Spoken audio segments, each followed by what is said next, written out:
Discipline is a bridge between what it is that you have, what it is that you're experiencing, and what it is that you want. And in so many cases, it's not a matter of a knowledge thing. Knowledge is at our fingertips. At any moment, anybody can pick up a device and learn anything that they want. And as AI is becoming more and more relevant, it's just exponentially getting greater and greater what people can learn instantaneously.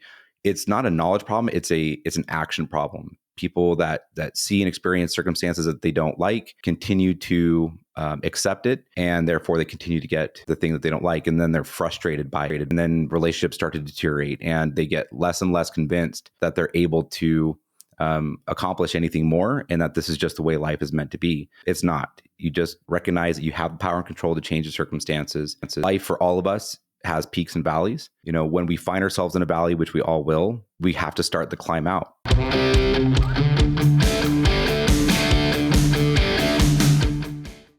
A thank you to Ned for sponsoring this episode of the Dr. Gabrielle Lyon Show. If you are one of the millions of Americans who struggle with chronic sleep issues and you need a great nighttime routine that is non-addictive and non-stimulating and doesn't have melatonin and doesn't have CBD, then the Shut-Eye Chai Latte is for you. I absolutely love this product. It's called the Mellow Super Blend Latte for sleep, and it has adaptogens, aminos, functional mushrooms, magnesium.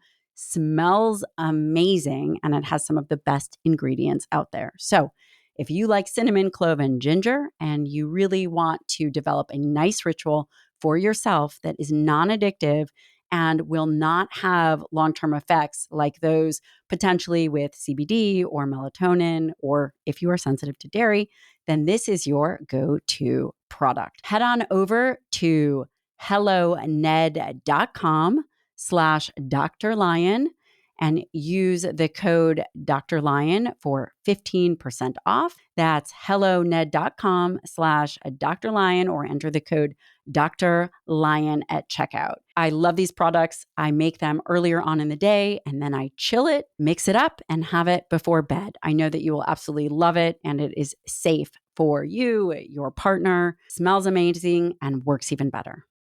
That an individual goes through kind of all this training and then moves into an entrepreneurial venture.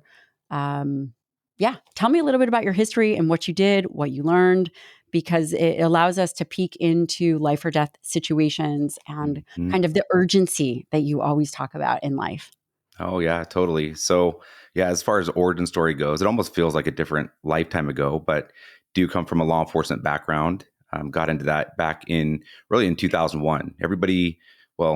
Most people, it's interesting. Now we have a whole generation of people that don't remember where they were when 9/11 happened because they weren't born yet. And that just blows my mind. Nothing makes me feel older than when I'm talking to somebody and say, you remember 9/11? They're like, I wasn't born yet.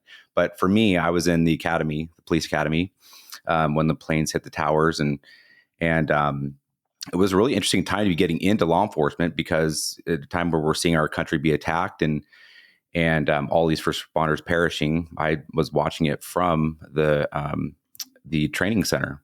And you fast forward, graduated that program in 2002, continued on schooling, degree in psychology, was hired on with the sheriff's office in Boise, Idaho.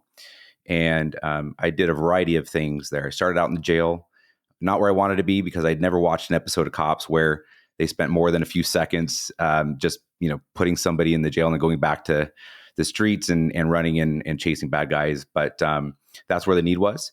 I'm actually really glad, all things considered, that that's where I started, because as you can imagine, you can't both be a crook and a cop. So my understanding of the criminal mindset was pretty low. But I learned very quickly in the jail a lot about the criminal mindset, a lot about the need to enter into conversations, and the need to be a salesman and need to be influential. And I learned from gangbangers, rapists, drug addicts, drug dealers, you name it. And, just after a year, went to patrol and spent several years in patrol. But then I found that I really gravitated towards the more dynamic, critical incidents. So I tried out for SWAT, made that. I spent 5 years as an entry operator on SWAT. And what's SWAT? What's SWAT? that? What is SWAT for the Special listeners? Weapons and Tactics. Yeah. So when the police need help, they call SWAT. And we say you're the SWAT or you're not. And you can always tell because if you paint a rock black, a SWAT operator will pick it up and put it in their pocket because they're that tactical. But I had an amazing time doing that. Was involved in a lot of different critical incidents. We can talk about childhood and how I believe that my upbringing and the uncertain dynamics and kind of chaotic circumstances of growing up actually made me a really effective special operations guy. And my ability to keep a cool head under really stressful circumstances. But that was actually noticed by others on the team and through the U.S. Marshals. And so we had a task force that was attached to the U.S. Marshals. I was invited to try out and was selected for that team. Spent a couple of years hunting down and apprehending some of the most violent fugitives in our area for a couple of years. And then my last stint before I became what I consider to be an accidental entrepreneur was I was an undercover narcotics detective for a year and a half. And one of the most probably interesting things about me that people don't know that's fun is that I have actually made methamphetamine twice from scratch.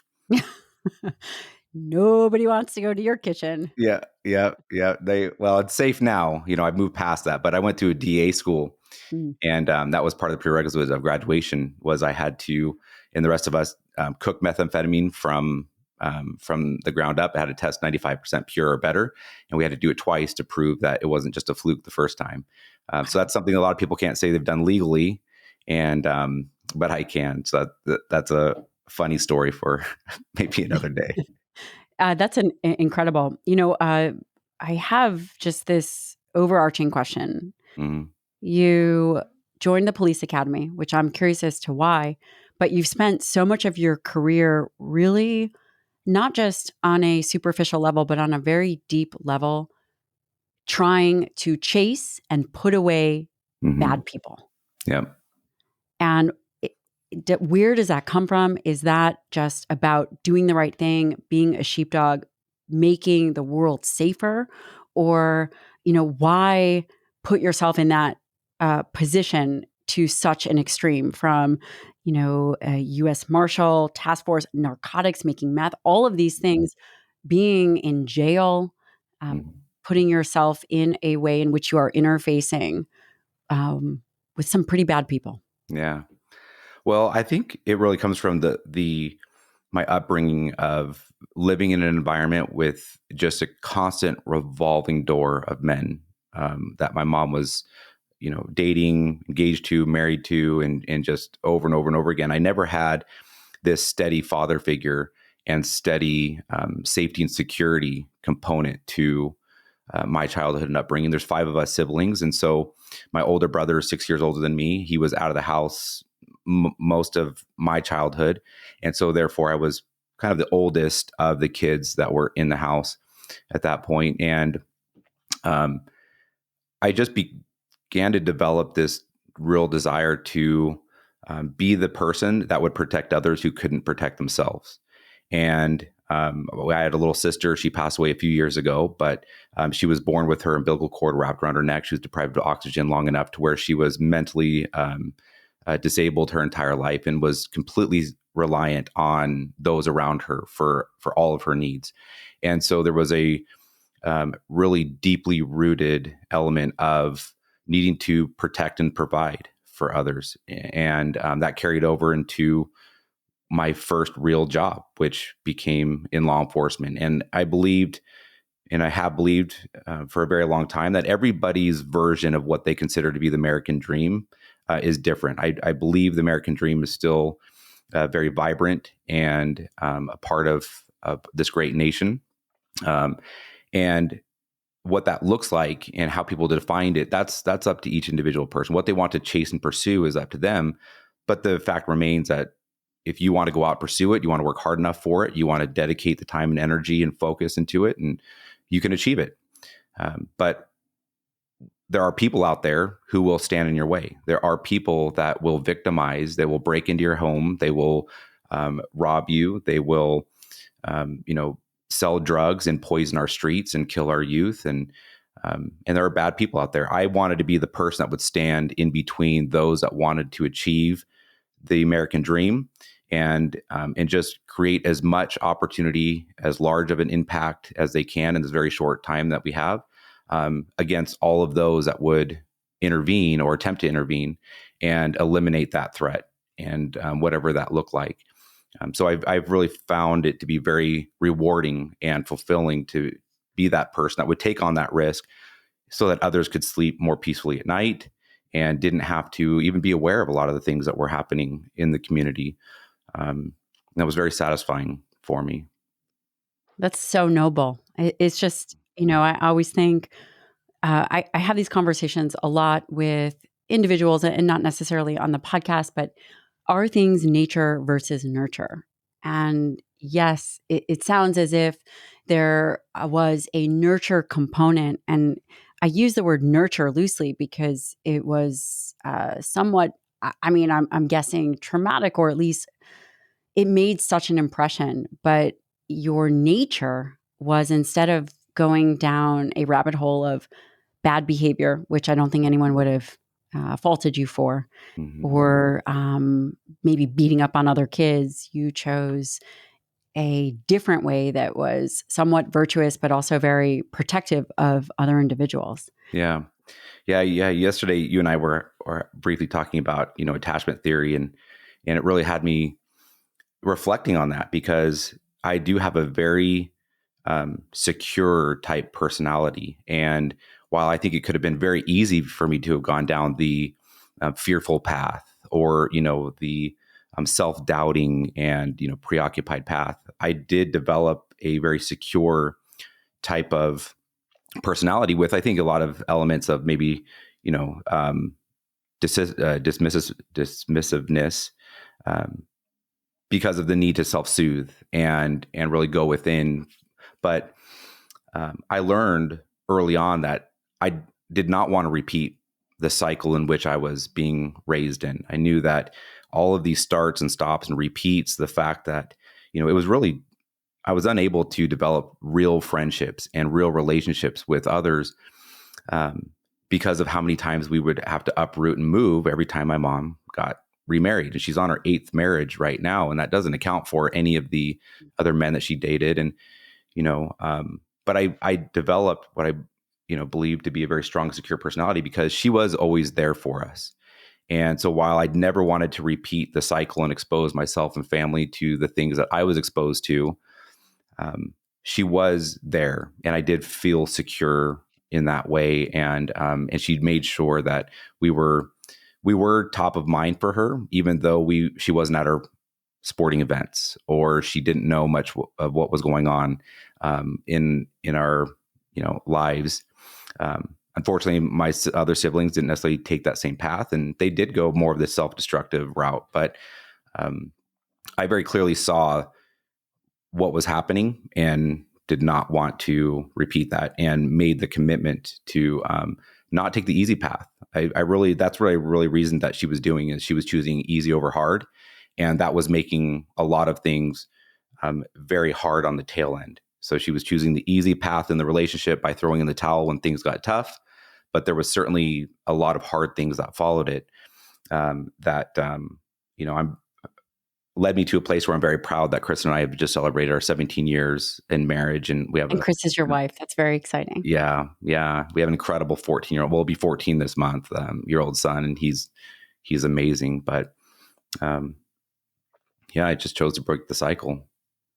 And you did that. It's interesting. I was looking at some statistics, and they said, according to the American Psychological Association, approximately 40 to 50% of marriages end in divorce. Yeah. 40 to 50% of marriages end in divorce. And then the next statistic was 60% cite infidelity as a major reason. So cheating on a spouse, not being able to really hang in there, and being so excited by novelty rather than a shared mission, which again, the people that I have on this podcast, as I had mentioned previously, really fall into two realms. Number one, a medical professional, PhD, an individual who has spent a lifetime deep in the trenches of academia. Yeah. And then on the other side, there is a group of individuals that are truly exceptional, where the rubber meets the road, and everything that we talk about from a physical fitness standpoint and everything that we talk about from a science standpoint is actually, quite frankly, completely irrelevant if you cannot embody the actions and the mental capacity to take the opportunity of life and move it forward. Yeah. And that's why I wanted to have you on, because again, you have an exceptional background and you are exceptionally fit and you are all of these things that really make a great leader. That, it's astounding that really can benefit the listener, my audience. And for me personally, you've made such a big impact in my life. You talked about secure attachment. And when we think about attachment theory, it's really the way in which people function and feel either safe and secure, or there's insecure attachers, insecure attachment. And there's a variety of reasons as to why that happens. But you do create relationships, whether it's friendships or business relationships, where people can actually always call upon you. I call upon you all the time for advice in business or life. And, it is quite profound that you have chosen that path, because people who connect, just in general, the connection is a two-part psychological system. It's a two-part psychological system, especially with your spouse, which I know, which we'll get to as it relates to what you do in business. There's really three pillars that you cover. And you should actually explain them. But I don't want to go too far into detail, because I do have questions as it relates to criminal mindset. But I do want you to say the overarching information that you provide, and then we're going to go back and we're going to build up to those things. Okay, cool. In regards to the three pillars you're saying? Yeah, the three pillars of what you teach, what you believe, and then what we're going to do is we're going to go back into your history and we're going to figure out where those came from and the personal experience as to what pushed those forward and how those have evolved. Totally. Yeah.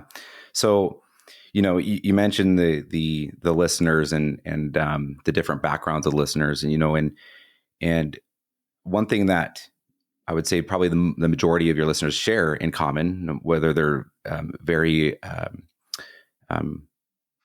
successful in business, whether they're multiple degrees and working in medicine or science, is love and connection, and this need to be in a community and in a tribe of others that are like-minded and are cut from the same cloth. Like, we need that from a psychological, emotional standpoint. We need to be surrounded by others who help build us up and not break us down, right? And so, your listeners are probably husbands and wives and mothers and fathers and brothers and sisters. And so we have these very important dynamics to who we are and what has helped get us to where we're at. And, I learned a while ago, but not after experiencing some really hard lessons and challenges because of decisions I had made and the poor leadership skills that I guess didn't have.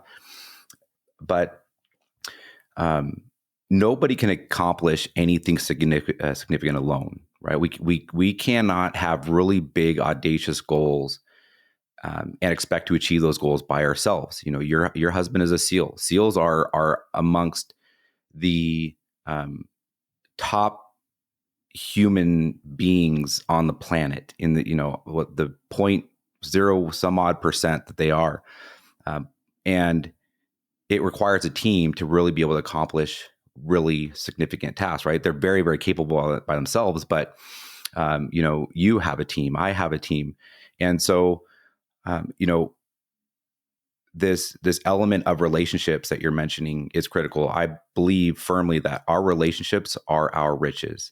And so the three pillars that I operate from, and we'll potentially talk about how I'm implementing this into a couples community, but it's health, wealth, and relationships. I have a very clear-eyed laser focus on those three elements, and believe that if we have our health dialed in, our wealth dialed in, and our relationships dialed in, that makes for an incredible life with an incredible opportunity to impact in the most positive ways other people and live a very fulfilling and successful life and leave a massive footprint on this planet. That is something that at the end of our days, when it comes, because it's coming for all of us at some point, we can be very satisfied with what we accomplished. So you mean death is the thing that we all also have in common? Yeah, 100% is unescapable for all of us, unfortunately. It's the one thing that is known. And, I don't know. I go back and forth. Is it scary? Is it your time? All of those things, which I think many people have. The health, wealth, relationship pillars. I am curious as to what some of your background, what you learned to begin to develop and implement. Again, there are a lot of entrepreneurs out there, but there are not a lot of former SWAT, U.S. Marshal, law enforcement, family men in just the way that you are. As it's just, it's not common. And it truly is that uncommonness that I think people are going to be able to really be excited about and learn from. Again, you started very early on having to deal with criminal minds and homicide and rapists and people that are so different than you and so different than the individuals that you help now. You really help entrepreneurs, business owners, people that want to get the best version of themselves on all different scales, right? How was it like interfacing with the mindset of a criminal? Did you find that it's very different than a mindset of an entrepreneur, than a mindset of a, for lack of a better word, sheepdog? Or are they more similar than they are different? In some ways, there are a lot of similarities there. If you look at some major criminal organizations, whether it be the mafia or the drug cartels, and they operate as a business. They are, interestingly enough, kind of entrepreneurs, just using their entrepreneurial skills and ability to create large organizations the complete wrong way. So there would be times, whether it was with in the interview and interrogation process or the investigation process, that we would interact with individuals, and you would just think to yourself, man, if you would just put the things that and the things that you're doing to work to help people instead of poison people or victimize people, you could have you could create just as much, if not more money, and have positive impact on the world. Problem is I could have all the empathy I wanted, and I could, they say, wish in one hand and shit in the other, see which one fills up faster, right? I could wish that they would use it for good, but they just wouldn't. So that's where we come into play in eliminating them and holding them accountable for their actions. But one thing that I think really the overall profession did for me, and this is something that I get noticed for and people pick up on, is I live with an absolute sense of urgency. Thank you to Apollo Neuro for sponsoring this episode of the show. I absolutely love this company. They make the Apollo wearable, which is something that I use all the time. The Apollo wearable helps me sleep better, stay calm, be focused, and more present, feel less overwhelmed. I can't say enough about this. And in fact, when I don't wear it, I really, really feel it. The Apollo wearable was developed by neuroscientists, physicians, and it delivers a silent vibration that helps condition your nervous system. It hooks up to your phone. You can pick a program, pick the intensity, allow it to run. If I am in an interview or I'm doing something, I will put it on a much lower intensity versus if I am just reading, I will pump up the intensity. It helps train my nervous system. It is safe, natural, has no side effects, and you can get $40 off your Apollo wearable if you go to apolloneuro.com/Dr. Lyon. That's apolloneuro.com/Dr. Lyon, and you'll get $40 off your Apollo wearable. I cannot say enough about this technology. It has really been a game changer for me. And I was brand new in the academy. We were discussing crashes and car accidents, and how to do things like develop drag factor and measure skid marks and angles of trajectory and things, and we were having a conversation about fatalities and how to investigate those.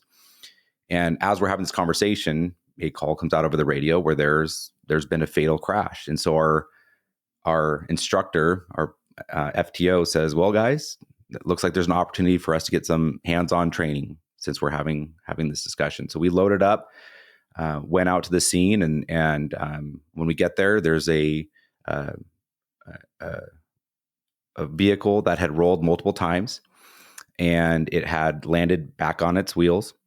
It was kind of in an obscure spot, and so it didn't immediately look like there was a problem. But on one of the last rotations, the driver was ejected, and so about 20 yards away from the vehicle, there's this dead body. And I found myself for the first time in my life standing over somebody who I was thinking they had no idea today was their last day. They had no idea. And that cycle and loop with that same message, they had no idea today was their last day, was played. I couldn't tell you how many times over a 10-year career in law enforcement. And sometimes it was due to victimization. Sometimes it was due to accident. Sometimes it was due to negligence. Other times it was due to being a victim of a violent crime. But as each time I developed a more and more and deeper sense of urgency to live and to accomplish more, knowing just how fragile life is. And that has absolutely carried into my personality. And they say, people in law enforcement, military, they change over time. Well, I think it's impossible not to. When you're exposed to the realities of things like the impermanence, it does change you. And when you're not seeing something on a movie screen that is just acting, but you see it in real life, it has a way of changing your personality to a way where you see things differently and you look through different lenses and you operate and navigate the world differently. But I have chosen to help myself, my family, and those in my circles understand, without having to stand over dead bodies, how to live a life of urgency, so that way you can enjoy and have as many amazing experiences on this earth as you possibly can with the time that you have, which is unknown for all of us, and leave a significant impact. I believe that life can be very experiential and it can be very colorful. And it's up to us to create as much of it as possible with the time we have. And I do that through just this sense of urgency. Do you think that there's a way to impart urgency on people that haven't witnessed death? Yes. Yeah. I have found it to be the case to where you help people see what their true potential is. A lot of people, they have this sense within them that they can accomplish more, that they are able to achieve more, but yet they're not. And that's very frustrating for a lot of people when they feel like I am able to do more, accomplish more, have more, give more, donate more, achieve more, but yet the reality is that they're not. The reason why is different. Sometimes it could be because of a scarcity mindset with how they were raised. Some people have a relationship with money or people or opportunity because of what they were told and how they were raised in their home. Between 0 and 7 years old are very, very important years in a child's life. And if they grow up hearing that, money doesn't grow on trees, and, they constantly experience environments where there's more month than money, or the parents are disconnected. You mentioned some of the stats of divorce, which is really scary these days because it's more expensive now to be in this world than I think it's ever been. And, if you're a single parent, you're one of those, 50% of those relationships that ends in divorce. You're a single mom or single dad, and you've got kids. How do you earn enough to get by while still having enough time and energy and bandwidth to give your kids what they need to grow up in a, psychologically, emotionally secure and safe way? And that's one of the fears that I have, and one of the major reasons why we're really making these big moves to do more for couples. But everybody is capable of achieving more and having greater impact. And I just help them, whether it's through coaching or just through relationships, figure out what are their self-limiting beliefs, what are the things that are holding them back. What relationships do they have that aren't helpful, that are toxic, that are derailing them from their goals? And Gab, I've found that in so many instances, there are people out there who have big dreams, but they're surrounded by others who their dreams aren't nearly as big. And rather than realizing that it's not their dreams that are too big, it's the people around them who are just dreaming too small, and going and entering into relationships and circles that are full of other people that are dreaming big and achieving big. They think small, they get small again, and they get sucked into, these environments where they never accomplish what they're capable of, because they go back to thinking and dreaming small because they believe that they were dreaming too big when they weren't. Oh, that has a potential to manifest a lot of regret Yeah. later on in life. You mentioned that one of the things that you see, that there's a whole host of reasons as to why someone is potentially holding themselves back or Mm. not reaching their full potential. And I think that we would both argue and say that there's always more to be able Mhm. to do. There's always more capacity. Mhm. What would you say the top three things are that really hold people back? And I'm just gonna, you said the self-limiting belief, you said the toxic relationships, and I'm just thinking, about some of the patients that I care for, and oftentimes there's this, situation sometimes that happens where people work in bigger organizations, and initially it's okay, so grow your capacity, be the best version of yourself, but potentially within the bigger organization, it doesn't necessarily help that individual fulfill their Mhm. mission. Mhm. Hopefully this is making sense what I'm trying to say. Again, you and I know each other so well, so I want to make sure, of course, that we're bringing the listener on this journey.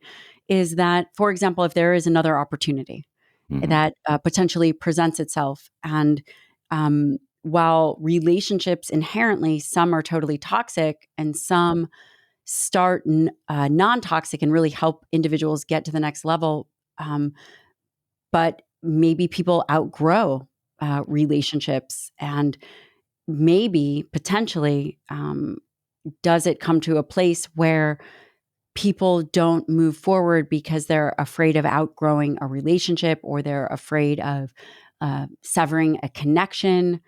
I just wanted to add that into the self-limiting toxic relationships, and this circles back to what are potentially the top three things that really hold people back. Yeah. I mean, that is such an important question, and really so relevant in people's lives.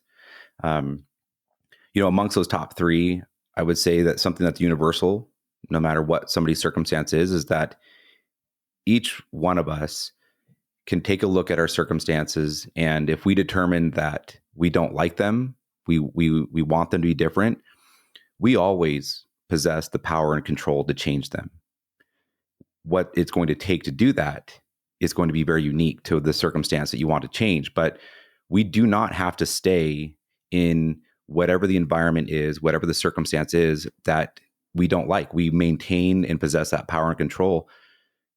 Once people really grasp that and they understand that they need to get into the driver's seat of their own life, they need to pick up the pen and start authoring their own destiny, and they do that, that is the first step in starting down the path of creating change. As long as people continue to accept the things that they don't like, or as long as people are accepting that, they will continue to get it. We will always get the things that we accept. So it a lot of times just becomes a matter of stop accepting the things that you no longer want, whatever that means. It comes with discipline, right? Discipline is a bridge between what it is that you have, what it is that you're experiencing, and what it is that you want. And in so many cases, it's not a matter of a knowledge thing. Knowledge is at our fingertips. At any moment, anybody can pick up a device and learn anything that they want. And as AI is becoming more and more relevant, it's just exponentially getting greater and greater what people can learn instantaneously. It's not a knowledge problem. It's an action problem. People that see and experience circumstances that they don't like continue to accept it, and therefore they continue to get the thing that they don't like, and then they're frustrated by it, and then relationships start to deteriorate, and they get less and less convinced that they're able to accomplish anything more, and that this is just the way life is meant to be. It's not. You just recognize that you have the power and control to change the circumstances. Life for all of us has peaks and valleys, and when we find ourselves in a valley, which we all will, we have to start the climb out. And what that's going to take and how much effort and how long is, again, it's just dependent on it. To your point about relationships and the fear or the challenge when it comes to growth and severing relationships, or the harm that can come from them, that's a two-part answer for me. Part number one is I believe very strongly in the need and how appropriate it is to be polarizing. What I mean by that is, if you look around in your circumstance and there are people, there are habits, there are environments, there are elements of your life that are not serving you, your family, your goals well, those need to be pushed out. They need to be pushed away. There's a saying out there that blood is thicker than water. And a lot of people think and misunderstand that to mean that if I have a relationship with somebody, even if it's toxic and it's a bad relationship, and I am worse after having be with this person than I am without them, but they're family, so I've got to stick with them. That's not what blood is thicker than water means. The actual saying is the blood of the covenant is thicker than the water of the womb. And so when I tell people and talk to people about being polarizing, even if they're family, if they are bad for business and they are harming you achieving your goals for yourself, your family, your future, they need to be pushed away. And on the opposite end, just like a magnet, you start pulling in the people, the circumstances, the habits that start aiding you and guiding you and helping you achieve those goals and that health and the impact that you're wanting. Now, when you're in a married relationship, the problem that can arise, and I have seen this happen, is when one person goes on a journey of personal development and the other person does not. You made the comment earlier that there's really never a point where we arrive, right? There's never that point where we find ourselves in a place where, like, this is the best version of ourselves. That just doesn't exist.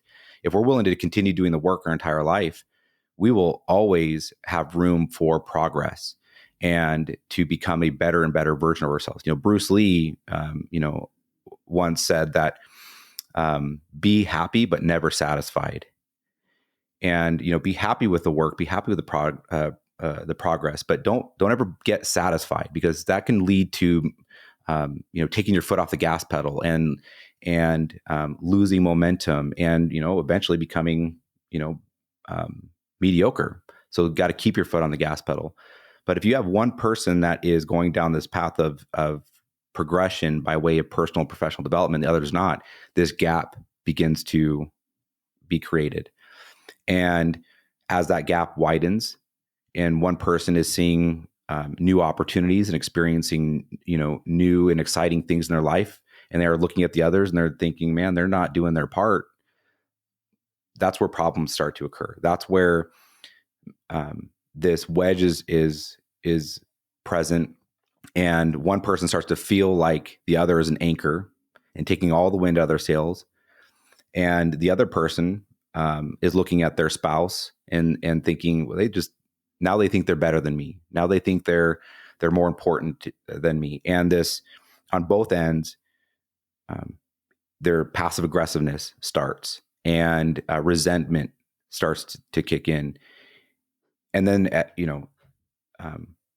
the gap widens to a point where you can't reconcile now, because now you're just two different people. And though, you listed infidelity and some reasons for divorce. Well, sometimes it's a matter of we just become completely different people because one person went on a journey and the other didn't. And whose fault is that? Is it the person that didn't pull along the other along with them on the journey, or is it the one that refused? But either way, if the outcome is not good if one person goes and one person doesn't. Yeah. Is that where you decided to add in that third pillar of relationships? Because you've been helping entrepreneurs for so long, and obviously an entrepreneur yourself. I always wonder, you'd mentioned that love, like, potentially there's a component that's about love. And I used to think that. Mm-hmm. I think love is what gets you in the door.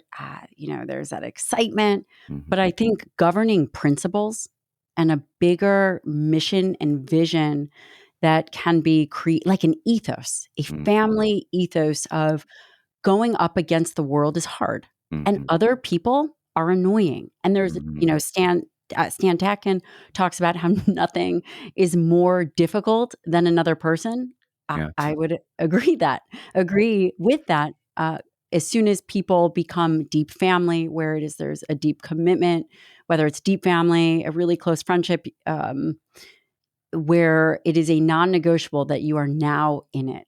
And I think that the division that you're talking about is profound, because initially it takes a year to start seeing bad behavior in a new relationship, right? Yeah. The statistics are it'll be about a year before you start to see some of the bad behavior. And at that point, novelty begins to diminish. Love potentially is always there. And then creating governing principles to move the mission forward, and whatever, it's as if you are in the foxhole with an individual, that we are going to battle with life. And when you are working with individuals, or even in your own successful marriage, have you put together governing principles? For example, you don't threaten the relationship. You know the vulnerabilities of an individual. You have the playbook on each other. What is a way that you create this secure attachment so that you can go and become this successful individual? And this successful individual that, again, I know you behind the scenes, right? In the way that I know the individual that you are. So you are not an individual that is presenting one thing to the world and then is something else.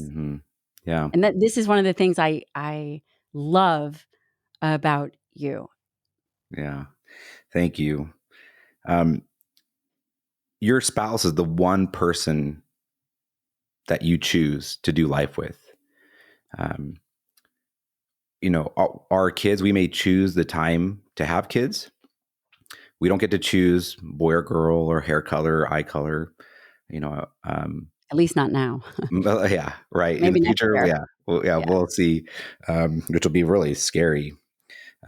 But our son was a month early when he was born, because he decided to flip and go footling breached, and our doc said he's not going back. Foot's in the birth canal. My wife went in for an emergency C-section, and here we were parents a month earlier than we had thought we were going to be. We didn't get to choose that. Our kids will leave the house and leave the nest one day, and they'll go and create families of their own. And it will be you and your spouse, right? Our spouse is the one person that we choose to do life with. And what I have seen happen is there becomes this element of slipping into the temptation of just going through the motions. And, you mentioned that first year, I think it's Dr. Atkin that says, don't even think about getting married before the first year, right? Like you're in the honeymoon stage and you really don't know people, and it takes a while for people to get into their best behaviors. But, people slip into this just going through the motions, and there's so many different things that need to be done. And so, who's picking up the kids and what do you got on your calendar and this calendar? And then being married stops being exciting. It stops being fun, and it just becomes like a thing. And now the person that you've chosen to do life with ends up becoming somewhat of a business partner, or a colleague. And that's where that connection starts to change in a way that there's problems that are introduced. My wife and I have non-negotiable core values, and those core values are the lens that we look through when it comes to how we approach life together and how we are going to set our goals. And every year we do an annual goal setting meeting where just her and I will leave for the weekend, and we determine what is it that we want to accomplish this year as a couple, individually, and as a family. And that alignment is really, really important. Having clarity as to what you're going to achieve together and how you're going to achieve it is essential, on top of the fact of recognizing what are her zones of genius. What are the things that she's naturally gifted at that I'm not, and vice versa? And how can we use and leverage those gifts and talents to aid and support and help accomplish our goals, and to develop, what's commonly referred to in, the military special operations as a force multiplier. How do you go from having just 2 people in the relationship to having 10? And that is by understanding what your zones of genius are, what your goals are, what your deficiencies are, knowing what your spouse's zones of genius, goals, deficiencies are, and how to leverage them to work together. I think there's a lot of couples out there who if you were to ask them, what are your spouse's goals? What are they really truly passionate about? What do they want to accomplish? They couldn't tell you. They couldn't tell you specifically. And if they tried and you were to ask the spouse, they would say they were incorrect, right? And imagine how much opportunity and what's being left on the table if you don't know your spouse's goals and what it is they want to accomplish. How are you going to help them achieve what they want to accomplish if you don't know what they want to accomplish? So it is much more about love. You can love somebody very deeply, and they could be that person for you. But is there more that can be accomplished by way of force multiplication, by doing life with the person that you chose to do life with? This episode was brought to you by House of Macadamias. I love macadamia nuts. They have 30% less carbohydrates than almonds, which, by the way, I'm not a huge fan of almonds. They are the perfect snack if you are on the go. You can get small little snack packs at houseofmacadamias.com/Dr. Lyon. My favorite is the sea salt roasted. One of the other ones that I really like are the dark chocolate. They are dipped. They are very low in sugar, and they have healthy monounsaturated fats. They have omega-7s that have been linked to natural collagen production. And if you are looking for a great macadamia that is well-sourced, House of Macadamias has partnered with over 94 of the best farmers in Africa. which is pretty amazing. It doesn't really matter what kind of diet you're on, whether you are vegan, keto, paleo, standard American diet, whatever. You will enjoy these. Head on over to houseofmacadamias.com/Dr. Lyon, and you can use the code Dr. Lyon for a 20% discount on your first order. That's houseofmacadamias.com/Dr. Lyon, and use the code Dr. Lyon for 20% off on your first order. I think that there is so much potential in that, doing life with the person that you chose. And when you're talking, I can't help but think of the third, right? The third in the relationship. So, Mm-hmm. when I think about that, I think about you and Chris, right? Together as a couple. Mm-hmm. And then that third is, and I think for a lot of individuals is the business or the the business, that other, it could be anything. It could be a child, a family member. It's something that takes away from that two-part psychological system, the Mm-hmm. two-part psychological system of husband and wife or partner, or whoever, the married individuals, right? That's one nervous system. You Mm-hmm. guys regulate, co-regulate. And then the third, I know for me, the third is going to be Shane starting residency. There is Mm-hmm. going to be a third person Mm-hmm. in that relationship that is going to take away probably more time away from any kind of dynamic that Mm-hmm. him and I will have. Yeah. Yeah. And you deal with individuals that are really striving. Mm-hmm. So how do we have a two-part psychological system that functions with core values Mm-hmm. and a third Yeah. person, a third Yeah. thing? Mm-hmm. So I actually think that there's definitely three with the potential of a fourth if you're not careful. So always three. The three relationships in every relationship. The first one is the relationship that you have with your spouse, with yourself, right? You have to have a very strong, healthy relationship with yourself first if you're going to be able to give to others in a very strong and helpful way. You can't give what you don't have, right? And so that's the first relationship, is the one that you have with yourself. The second one is the relationship that your spouse has with themselves. They can't give their fullest to you. You're not going to be able to optimize that relationship with them if they have an unhealthy relationship with themselves, right? There's a lot of intimacy problems and challenges within relationships. And that is a really important element to a marriage. And if you have one person in the relationship where every time they look in the mirror, they just think such negative things, and how could they be attracted to me? And I'm so ugly. I'm so this and that. And these negative loops play in their head. Would that not show up in the bedroom? Right. And it absolutely does. When somebody thinks that they're repulsive, and why would they want to touch me or be with me, or that plays a part in intimacy, which is a critical component.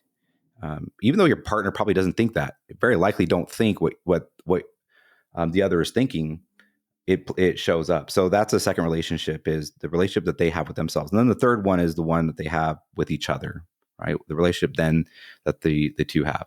The fourth one that could be a potential that you're speaking into is if entrepreneurs, or even if you're not an entrepreneur, if you're just like, what some would consider to be a workaholic, is the business could be the mistress.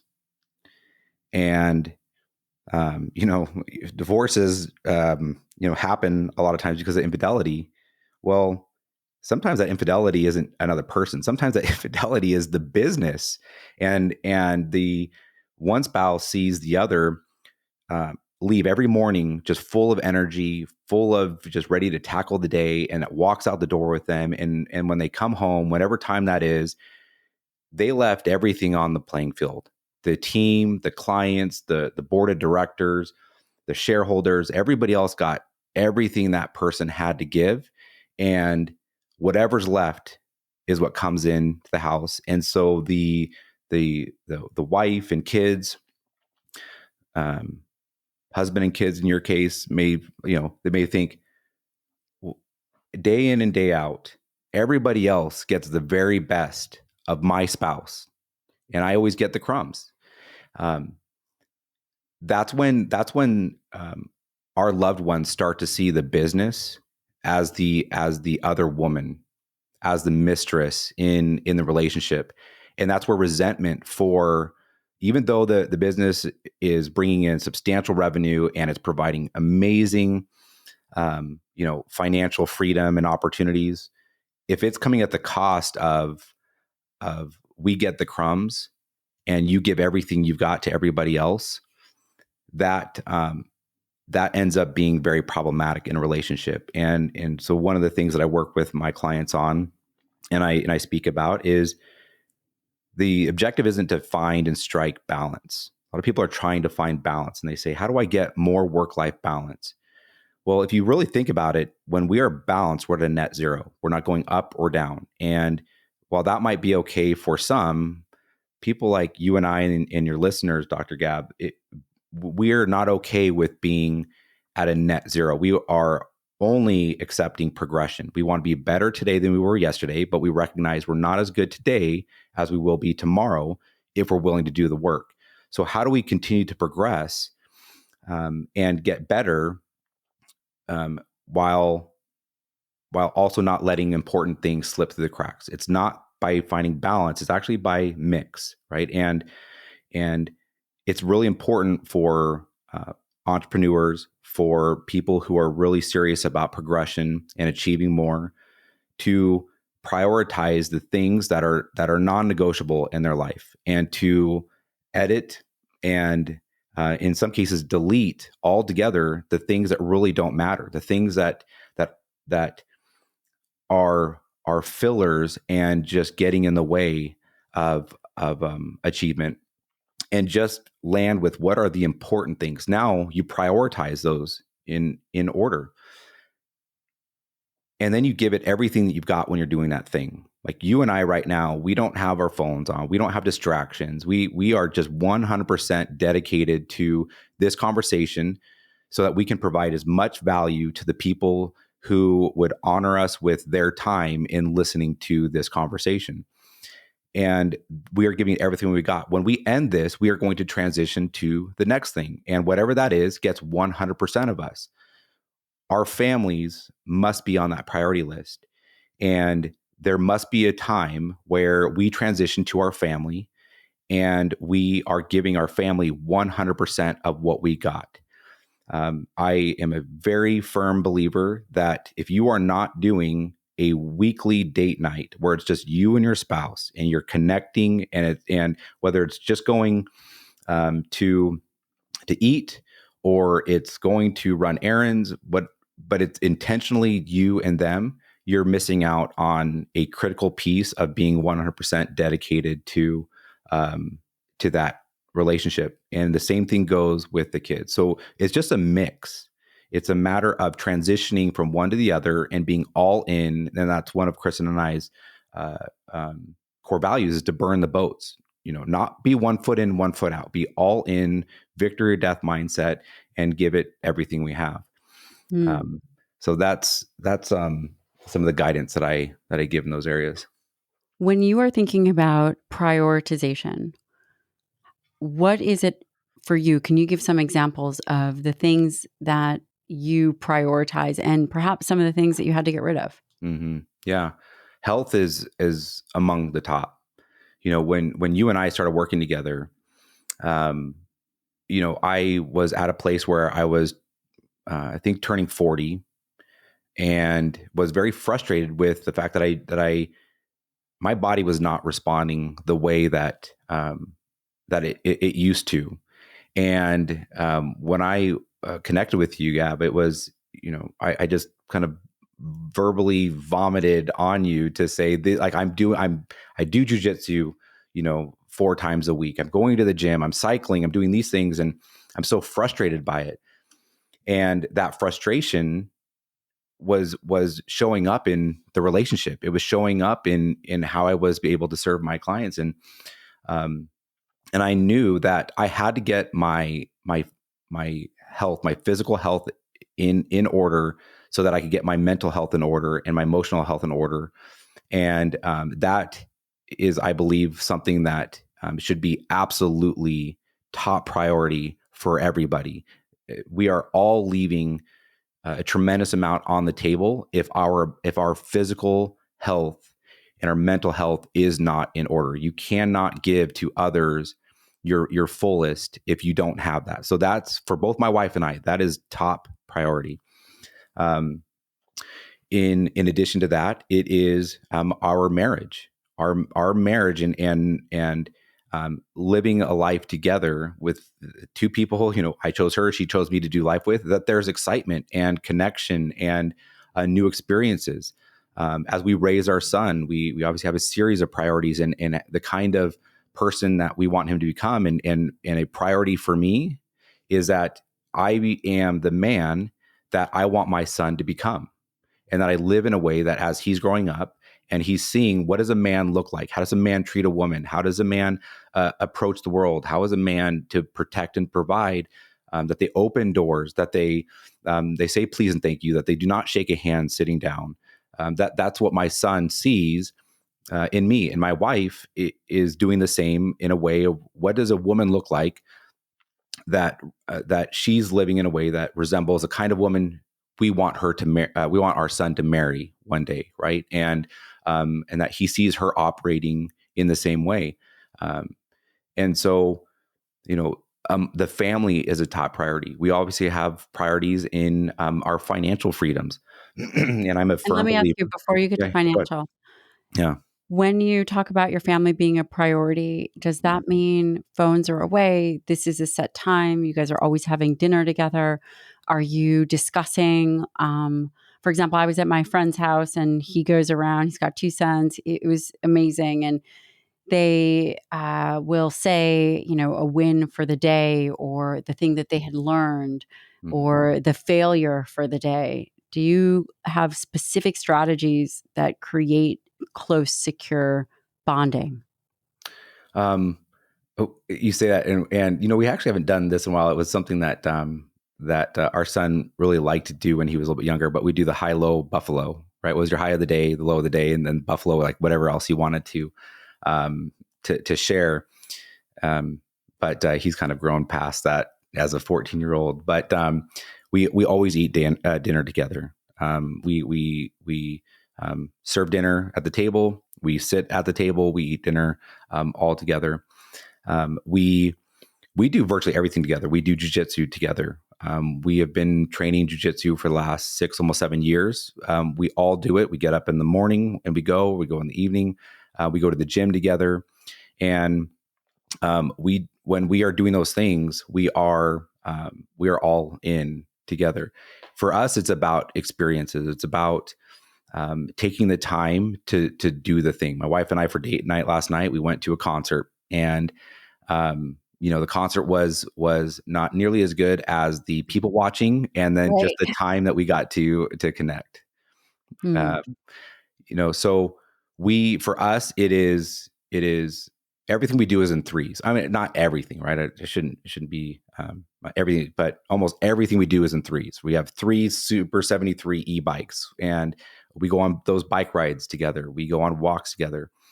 So it's just, I would say, more than anything, we don't try to put things in compartments.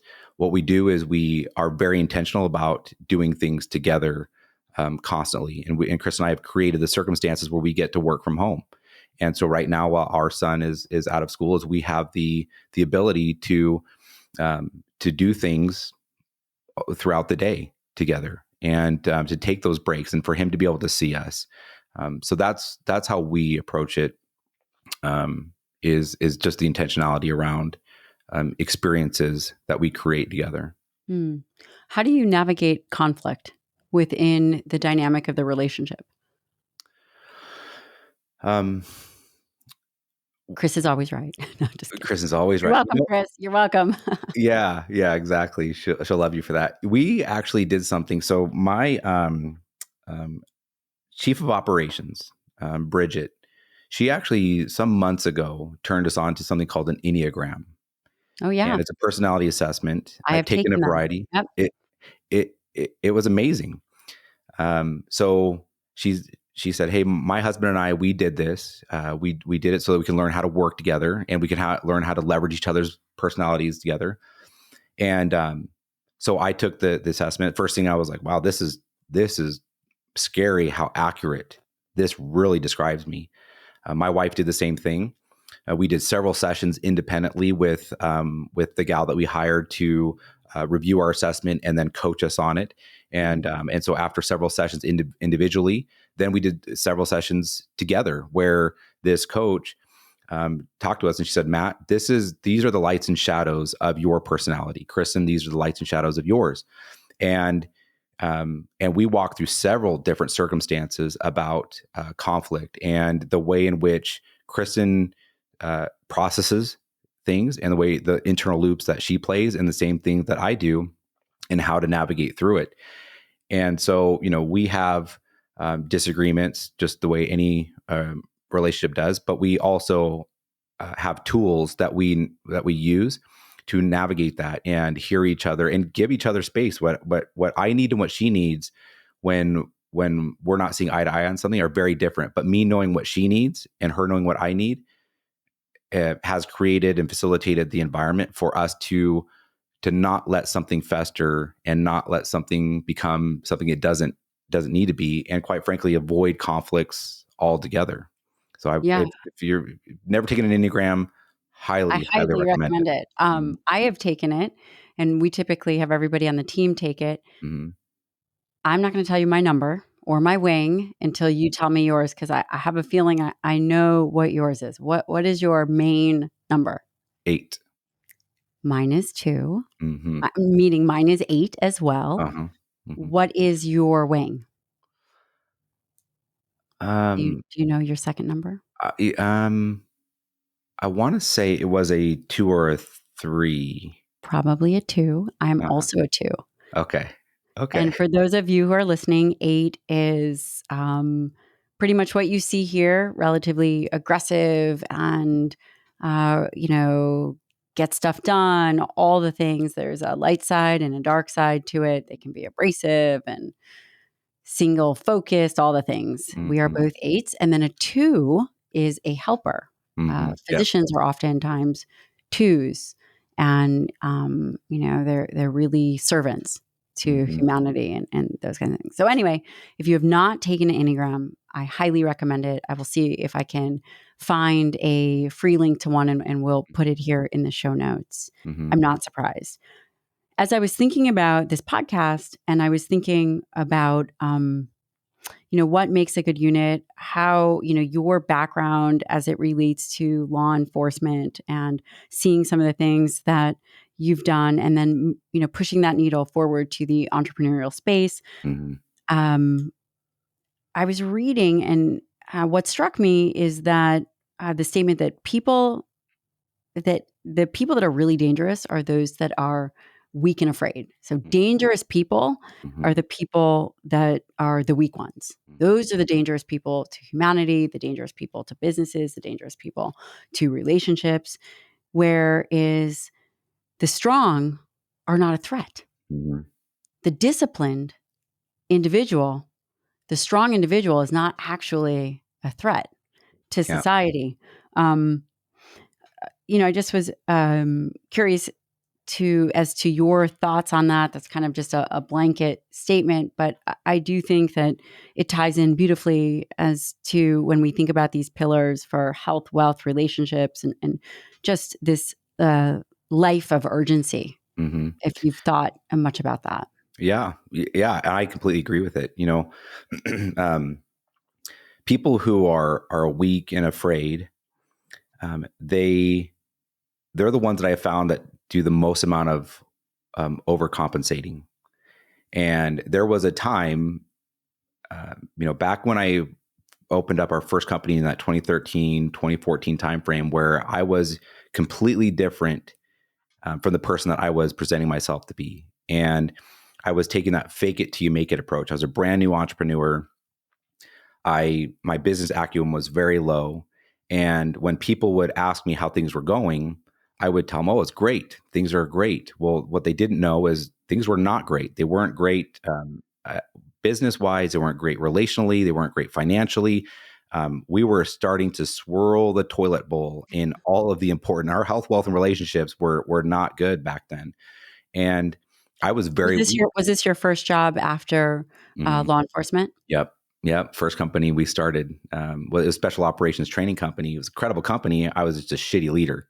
And so, Which is we had, surprising because, Mhm, at law enforcement, U.S. Marshals, that's all team, the mhm, success of and livelihood and part-time meth cook mhm. Yeah, exactly.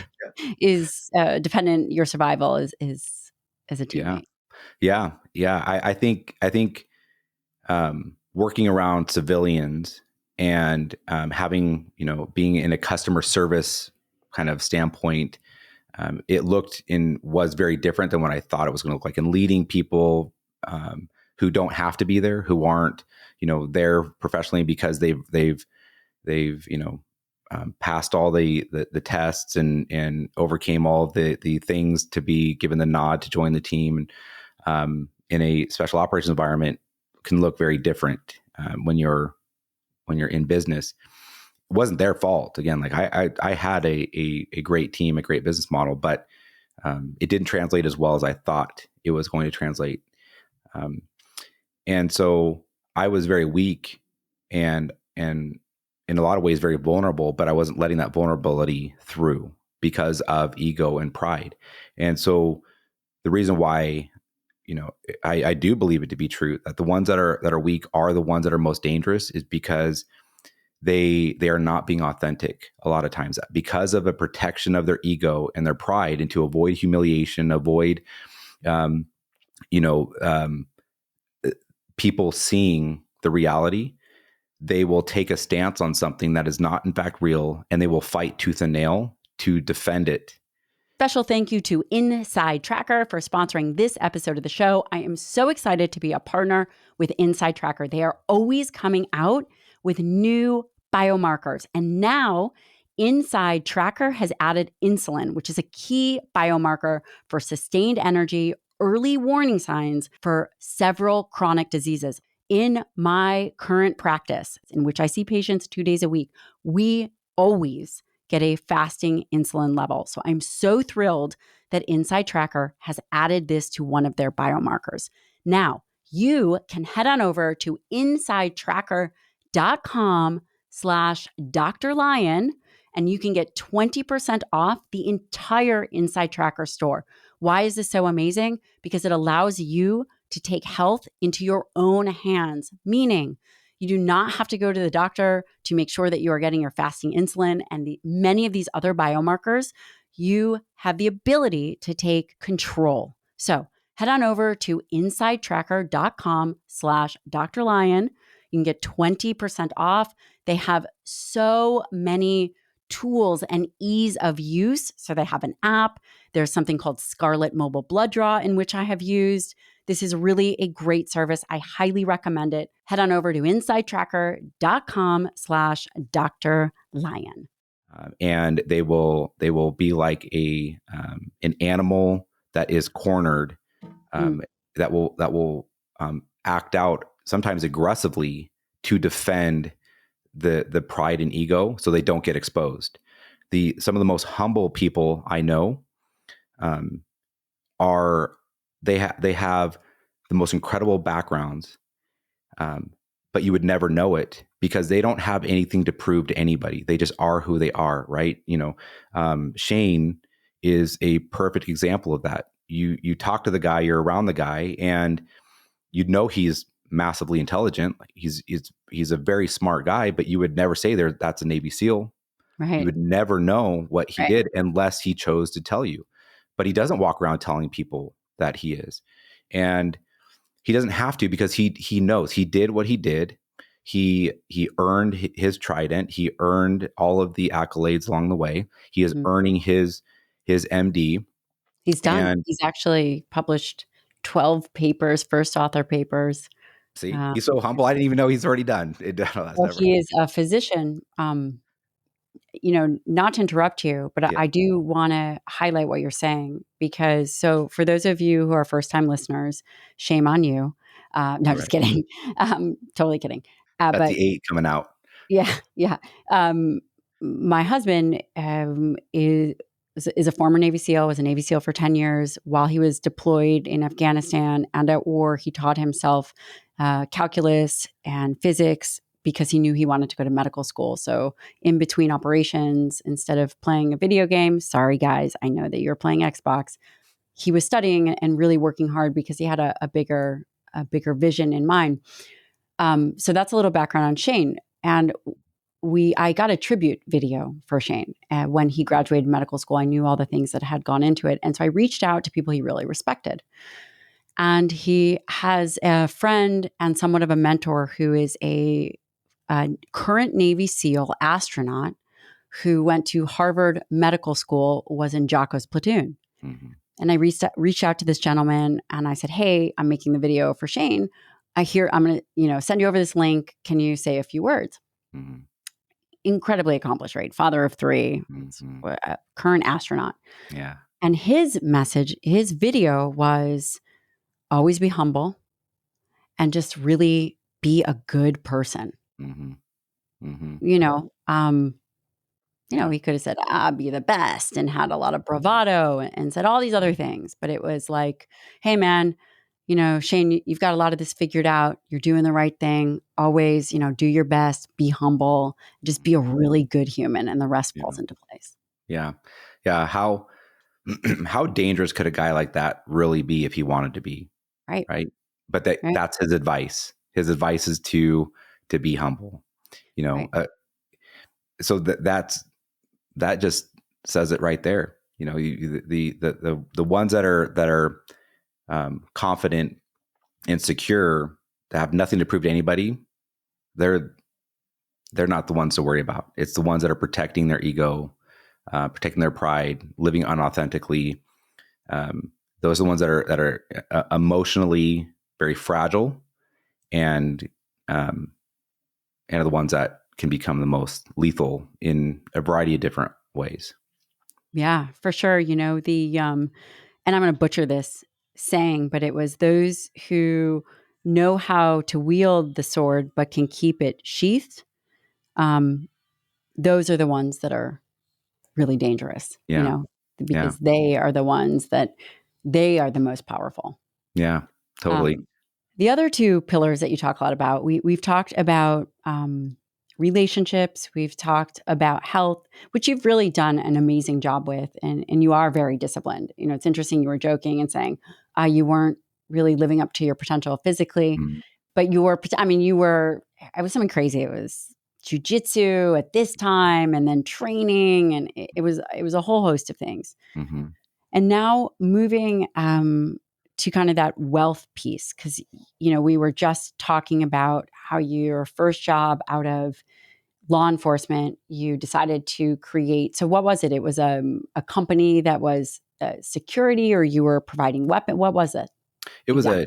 it was a training company. So it's something that, so living in Idaho, we have the desert, we have the mountains, we have urban, we have rural, we have the Mountain Home Air Force Base, and then Gowan Field, all nearby us. So we entertain a lot of tier one type teams, which gave me the opportunity when I was in SWAT to be able to train with a lot of tier one teams. When they were on their training rotations, they would oftentimes come here because they could in one place get a lot of different training in, whether it was high altitude Terrain. stuff or Yeah. desert stuff, and and so I was exposed to some really cool training environments. So this company was basically a replication of some of the things that I had the opportunity to train in, but was strictly for government. So this particular company, it was both open to law enforcement, military, and civilians, because Idaho was a very pro Second Amendment, very pro self-defense state. A lot of people have chosen to, carry firearms concealed or have them in their homes, but there's a real need for training so that they don't make a mistake that ends up costing them their freedom or life. So that's what that company was, and started that in 2013. And were you able to turn it around? We were, yep, yeah. So because of mentorship and coaching, because of really doing a lot of the things that I mentioned earlier, no longer accepting the things that I wanted to get, to taking off the mask, refusing to be unauthentic and have superficial conversations. And at that time, it was hiring my first coach at a time when I could not afford a coach and a mentor. Okay. The cost of not doing it at that time was going to be my marriage, was going to be financial bankruptcy. And so I hired a coach, and that was for the first time when I was introduced to real personal and professional development. I came from an environment where professional development by way of shooting and tactics and those kinds of things was very prevalent, but I was really very ignorant to what personal development was, and how important it is in our lives. As soon as I got immersed into that world and Mm. started choosing to listen to podcasts versus Spotify, or unless I was listening to your podcast on Spotify, It's or on it's on iTunes as well, everybody. and on to and it definitely Which on maybe iTunes. they would know because they're probably listening. Anyway. Totally. Um, chose to read books versus Netflix. Um, that's when really everything started to open up. That's where these pillars really started to get rooted in, and we did round the corner, sold the company in 2019, and then started a variety of others since. And do you like well, first of all, I don't know if it's a guy thing because when I need help, I'm like, I have no idea what I'm doing. Matt, I do not wait long. Mm-hmm. It is immediate, execute, help me. I have no clue. Who knows if that's just a personality thing or a do-it-yourself thing. When you sold the company and now you're doing a whole host of other ventures, I know that you have, do you want to just mention them? Sure. Yeah. But you don't have to. If you wanted to. It's amazing to see how diverse that a guy who came from law enforcement, who is, chasing down homicide people, Yeah. has really evolved their life through discipline and very conscientious living. Yeah. Yeah, it's sometimes I look back and think it was just a different lifetime ago that I did those other things at this point. But I'm the executive vice president and a co-owner of a software company, a pretty substantial software company, and that company in particular, we have a target valuation of $100 million, and we're getting to a point to where we're really excited about the number and opportunity to take an exit there. I do executive level entrepreneurial coaching and have for the last few years. Part of my Enneagram, what I learned is that I love rooting for the underdog. I love working with people and helping them elevate themselves out. Part of my journey was I was a student of a coach and a mentor. I established early on one of the best ways to achieve a lot in life is to have a CEO mindset with a white belt mentality. And you mentioned that you're quick to pick up the phone and call me or others that you trust and ask for advice.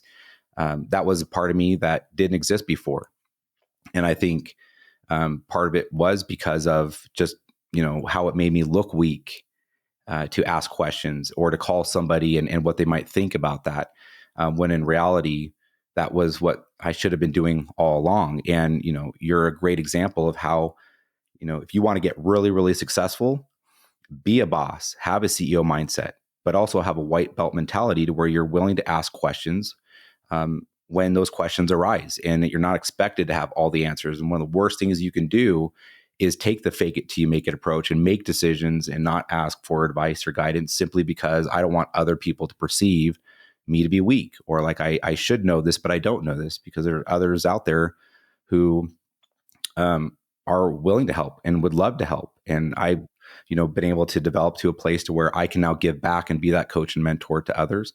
And that's been incredibly successful. And I just feel very, very fortunate to be able to work with some incredible entrepreneurs and helping them scale their companies. We are investors into a luxury home equity fund, and that's a really exciting thing that we have going. And of course, we have this event coming up in July, which launches our couples community that I'm massively excited for that next step. Brand new. I've never gone down this path, which makes it exciting and scary and exciting all at the same time.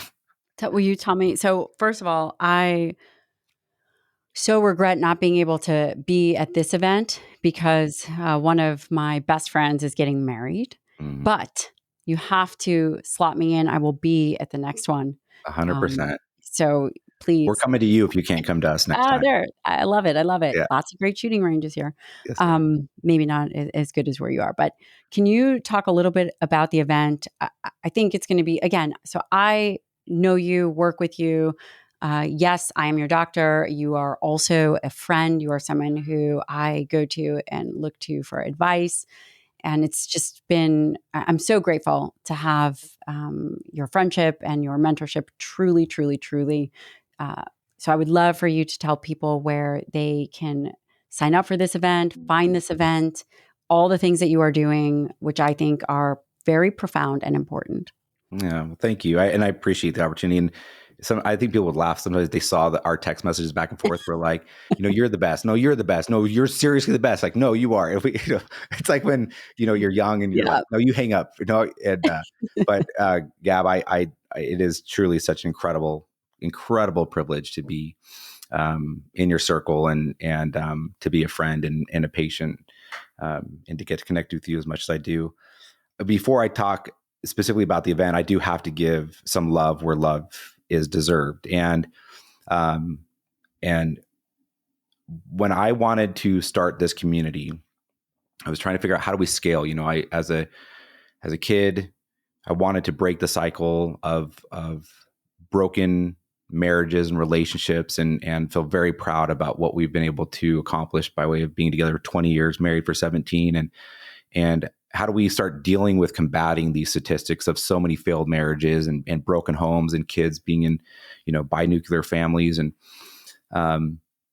and so this idea about let's do a community, but it didn't necessarily start specifically as a couples community until my wife Kristen proposed it. But to take a step back, there is we have a mutual friend, Lindsay Schwartz, and so Hi, Lindsay. Hey, Lindsay, we love you.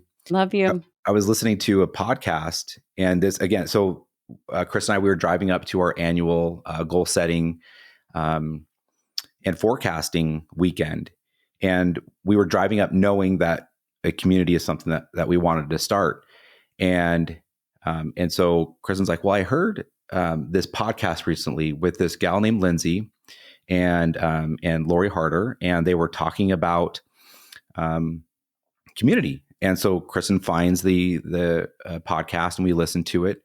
And that stimulated a conversation over the weekend. And then Lindsay has like a 5-part series on how to start a community that we listened to the entire drive home.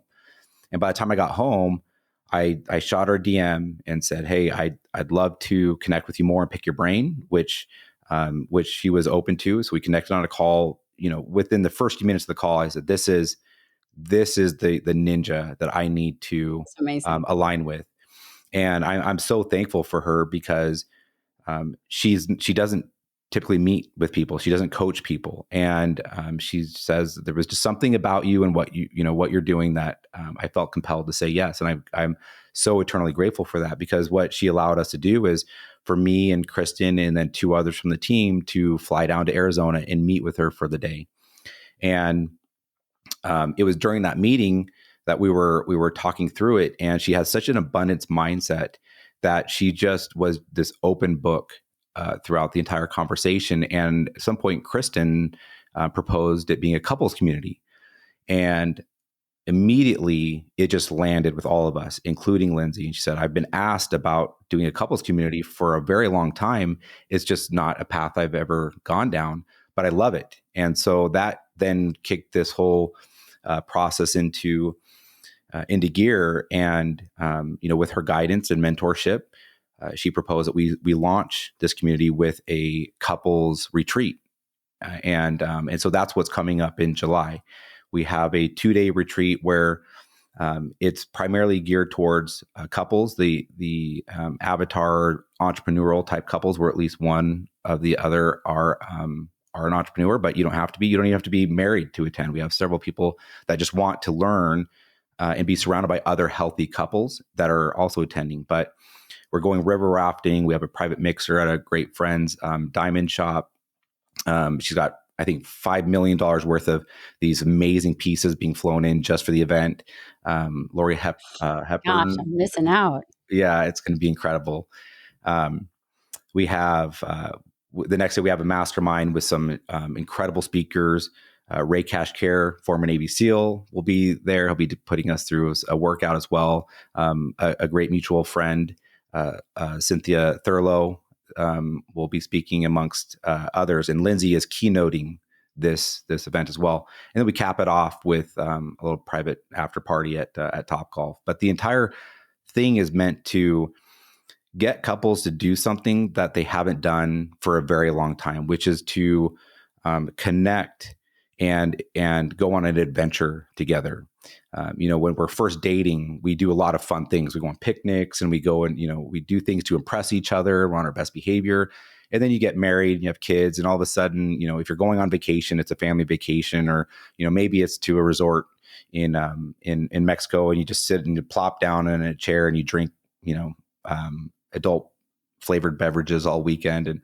But it's not much of an adventure. This is meant to give couples an incredible adventure together and really connect, but doing it with other incredible couples that are all there because they want to really be immersed in an environment where nobody thinks small, everybody dreams big, everybody wants to accomplish more, and health, wealth, and relationships are among the top three things that they also want to progressively become more and more successful in. And so we are just super excited. We're 4 weeks out from it. And then that formally launches the couples community that will be both an in-person and virtual community for couples to learn, grow, connect, and achieve more together going forward. Well, it's going to be a great time. Sorry I'm missing it, but I will definitely be there at the next one. Yeah. Matt Schneider, thank you for spending time with me. I'm going to put all the places that people can find you. If you guys have any questions about Matt, feel free to DM me. And again, this guy is very, very amazing. Can't wait to see you soon, my friend. Thank you, Gab. You are incredible. I love you.